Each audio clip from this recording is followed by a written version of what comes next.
insider whose mobile phone tower protest went out of control is back.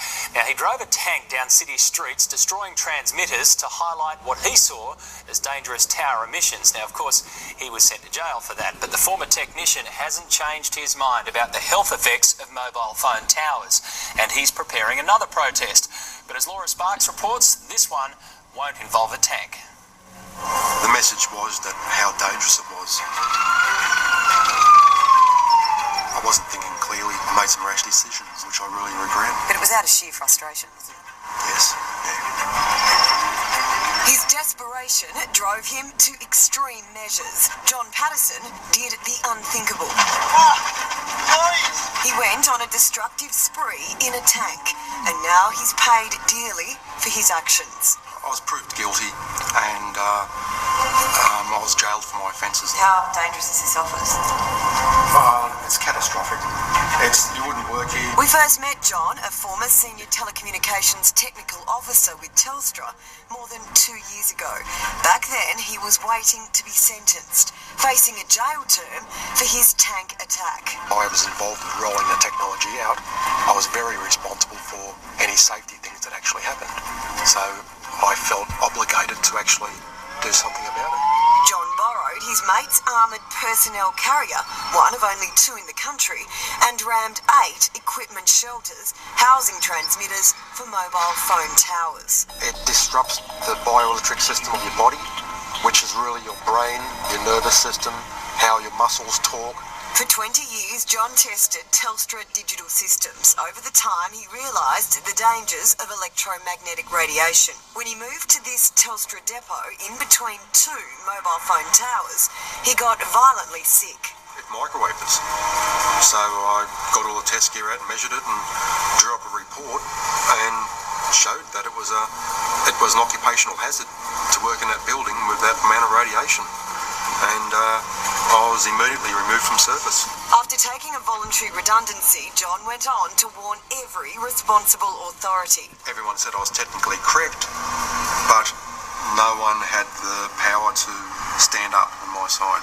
People within the industry, they've just misinformed all of the relevant authorities. So if the industry knows mobile phones are so dangerous, don't they have a legal duty of care to tell us? Anyone that realises that it's bad is removed from the industry.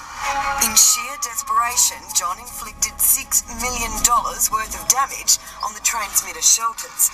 He eventually pleaded guilty to malicious damage and served 20 months in jail. It was terrible. It was a terrible experience. I never want to go back to jail. I'll never break the law. There's about 18,000 mobile phone towers dotted across Australia, and John's not the only one worried. Electrical engineer John Lincoln. People start losing their regular sleep and they get lethargic. Australia's top neurosurgeon, Charlie Teo. We're seeing the increase in frequency of tumours in the insular region, which is this region right here, the temporal lobe, the frontal lobe. So it's right there where you hold your phone. Not safe, not right. And it's not just radiation from mobile phones and towers. Here in Melbourne, residents are worried about a large-scale expansion of this electrical terminal station. EMF is known to have an association with the incidence of childhood leukemia in a population. So that's electromagnetic fields from high voltage equipment. The Australian Communications and Media Authority says there is no substantiated evidence on adverse health effects from mobile phone towers or mobile phones. But John says it's the accumulation. We're in Sydney Basin. There's probably 10 million phones in Sydney Basin.